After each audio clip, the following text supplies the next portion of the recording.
أعوذ بالله من الشيطان الرجيم.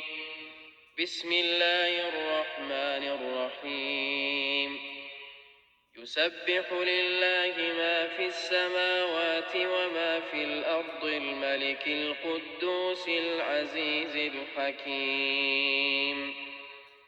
هو الذي بعث في الأميين رسولا منهم يتلو عليهم آياته ويزكيهم ويعلمهم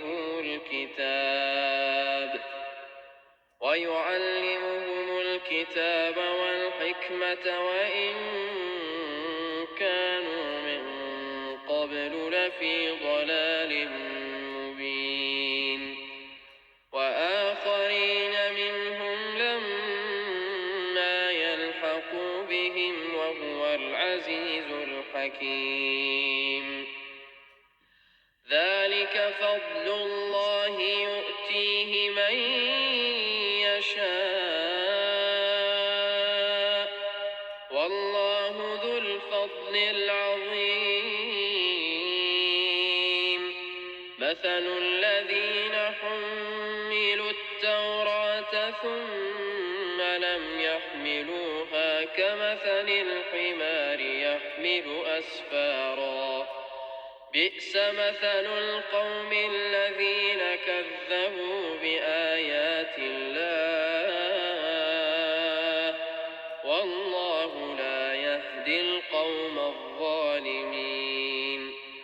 قل يا أيها الذين هادوا إن زعمتم أنكم أولياء لله من دون الناس فتمنوا الموت إن كنتم صادقين ولا يتمنونه أبدا بما قدمت أيديهم والله عليم بالظالمين.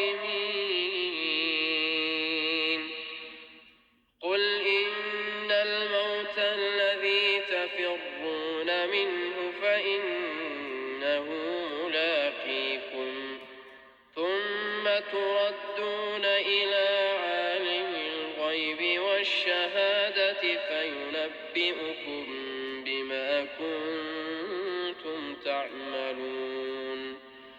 يا أيها الذين آمنوا إذا نودي للصلاة من يوم الجمعة فاسعوا إلى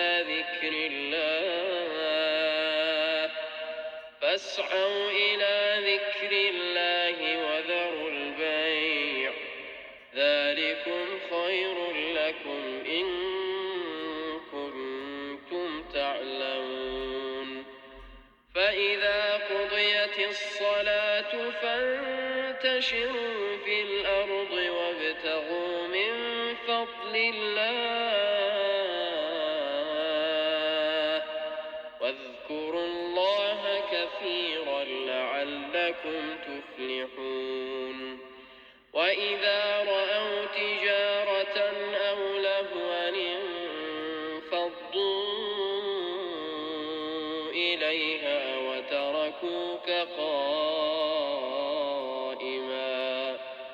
قل ما عند الله خير من اللهو ومن التجارة والله خير الرازقين.